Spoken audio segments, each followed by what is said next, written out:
Halo guys, pemakaian hampir seminggu apa saja plus minus dari Oppo A57 ini saya mendapatkan banyak hal positif dari Oppo termasuk di layar karena layar ini yang bakal kalian sering lihat walaupun layarnya HD dan di sini bisa memakai 4K resolusinya saat nonton di YouTube layarnya bagus dan untuk suaranya juga bagus karena dia stereonya hampir setara kiri dan kanan.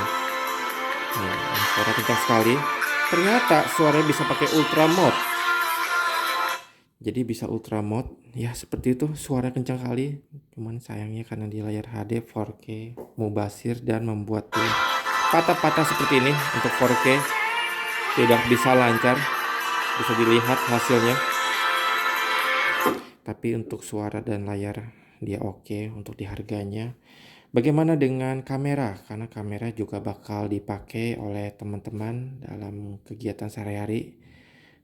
Untuk kamera, oh SD cardnya saya lepas, jadi dia tidak bisa. Oke, kita restore default dulu.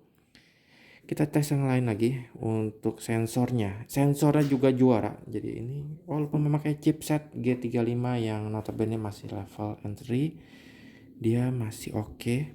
Accelerometer, light sensor, orientation sensor, proximity sensor, gyro, magnetic lengkap. Jadi untuk magnetic ini saat memakai Maps ini dapat berjalan lebih lancar dibanding tidak. Karena handphone-handphone yang di bawah 2 juta kebanyakan ini dihilangkan sensor-sensor untuk menekan harga. Ini dia untuk CPU Z lebih detail mengenai di dalamnya seperti ini. Sini memakai P35 ya, musuhnya G35.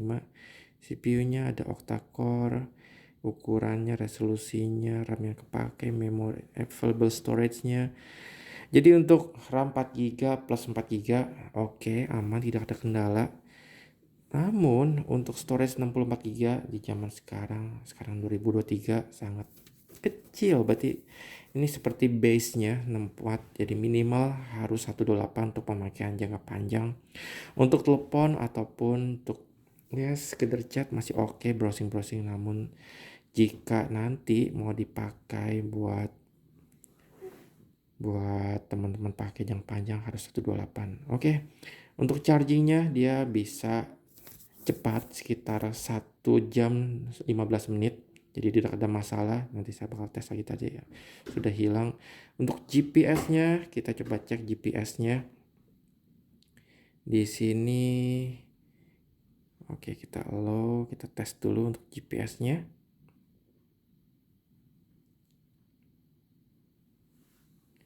Dia akan set status berapa cepat GPS-nya untuk melock. Di sini akurasinya nanti kita bisa terlihat juga.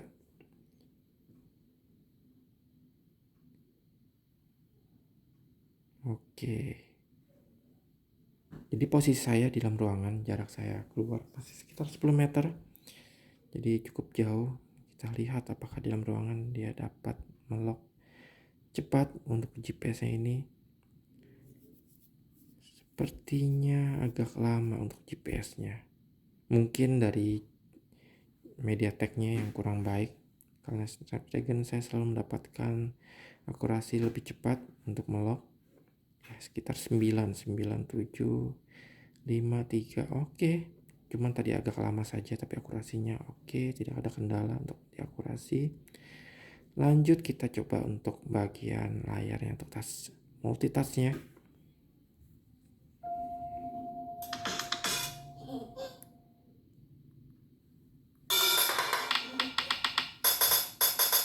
Untuk delaynya bukan yang terbaik, bukan yang tergerak juga, tapi masih ada delaynya. Untuk bagian pinggirannya dapat ditekan dengan baik. Untuk multitouch kita oke.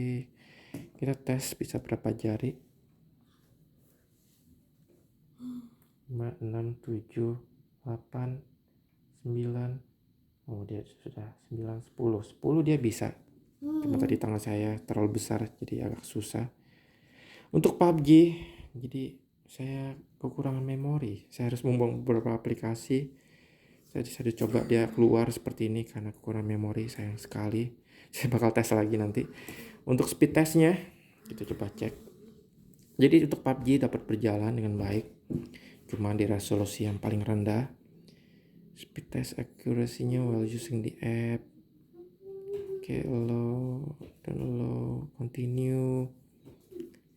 Ya, kita coba cek di sini seberapa cepat dia bisa masuk. Untuk speednya ya sesuai dengan ekspektasi, sekitar 45 yang harusnya 50. Uploadnya sekitar 48. Oke. Ya, ini masih sesuai ekspektasi, pingnya aja lama tadi, tapi ini masih oke, tidak ada kendala untuk speed test. Lanjut kita coba cek lagi, tadi semuanya sudah, tinggal kamera, kita coba tes lagi kameranya. Oke, ini dia untuk kameranya untuk pemakaian sehari-hari. Untuk di outdoor tidak ada kendala, untuk di indoor, apalagi indoor nih paling penting untuk pemakaian sehari-hari.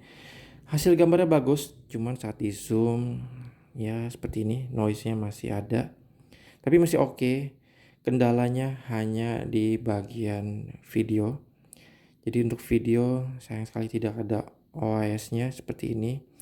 Namun jika teman-teman mau pakai buat di pause untuk difoto atau di zoom, dia bisa. Untuk dipakai pakai flash bisa juga. Saat dipakai pun dia bisa dikendalikan. Jadi fitur-fiturnya oke. Tidak ada kendala. Untuk toolsnya ini menarik juga. Jadi toolsnya ini seperti Oppo yang kelasnya 3 jutaan ke atas karena sangat lengkap. Dari recordernya untuk perekaman suaranya ini bagus, tidak ada kendala juga. Kita bisa pilih untuk pemilihan suaranya apakah standar meeting atau interview. Jadi untuk interview ini bagusnya jika hanya berdua biar cancel noise. Meeting jika suaranya ingin melebar. Untuk kompasnya di sini kompasnya juga ada. Jadi kompasnya pun juga lengkap, tidak ada kendala. Kita bisa pilih juga di sini untuk levelingnya, untuk water leveling. Jadi ini sangat berguna sekali toolsnya. Kalkulatornya seperti ini, kalkulatornya tampilannya. Kita bisa pilih juga mau seperti apa mau currency length, area speed, sangat lengkap sekali. Jadi bukan hanya kalkulator. Lanjut lagi kita bisa clone phone. Di sini ada clone phone. Jadi teman-teman bisa pindahin data secara cepat. Untuk pilihan FM radio juga masih ada. Jadi toolsnya sangat berguna, tidak ada kendala. Untuk telepon sinyalnya bagus, tidak ada kendala juga. Untuk seperti ini. Untuk video call, jadi untuk video call bisa dilihat hasil gambarnya bagus, tidak ada kendala juga videonya. Jadi jika memakai flash seperti ini, kita bisa matikan juga fill of light-nya. Jadi menarik seperti ini. Jadi jika ingin ada fill of light, dia akan berwarna putih biar saat malam hari atau redup cahaya kita punya muka bisa lebih glowing. Di sini juga ada pilihan AR retouch-nya. Oke. Jadi untuk pemakaian sekarang saya sudah pemakai hampir seminggu. Saya bilang ini bagus. Oke, baterainya saya juga juara. Baterainya juara, jadi pemakaian 2 hari full tidak ngecharge. Walaupun harus perlu ngecharge, dia hanya perlu sejam, apalagi saya tidak memakai di bawah 20%, 30%. Saya sudah charging, dia bakal memakai seperti ini. Kita coba cek untuk baterainya. Jadi ada pemakaian baterai. Seperti ini last 24 hour, grafisnya rata, masih di sekitar 100%. Jadi sangat luar biasa nih, awet sekali. Baterainya juara, layarnya walaupun HD masih oke. Untuk suara speakernya juga bagus, untuk penerimaan wifi-nya bagus, untuk sinyal juga oke. Jadi 4 itu poin yang terpenting. Cuma untuk kamera, standar kameranya. Untuk prosesornya, untuk buka aplikasi bukan yang juara. Jadi ya untuk buka aplikasi dia masih butuh waktu seperti ini, dia akan loading yang lama. Cuman untuk aplikasi-aplikasi yang seperti buka kamera atau apa, dia dapat berjalan dengan baik, tidak ada kendala. Untuk fingerprint sensornya juga semuanya dapat berjalan baik.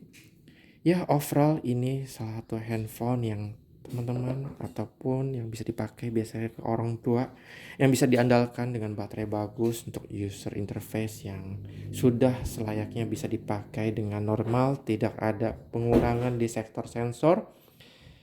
Ini saya bilang oke, tapi bukan rekomen, karena untuk di harga 2 jutaan masih ada yang lebih bagus untuk fitur-fiturnya. Cuman untuk yang terbiasa dengan Oppo, ini saya rekomen. Untuk yang butuh lebih baik lagi, ada yang versi 4G, ini 4G yang saya tes, ada yang 5G-nya juga, jadi bisa dilihat nanti 5G-nya. Untuk sekarang 5G masih sangat dikit sekali coveragenya, jadi saya belum sarankan untuk mengganti ke 5G. Terima kasih telah menonton, selalu bantu channel ini tombol like, klik tombol subscribe, klik tombol lonceng, dan follow IG Facebook kami di Datang Jual Beli.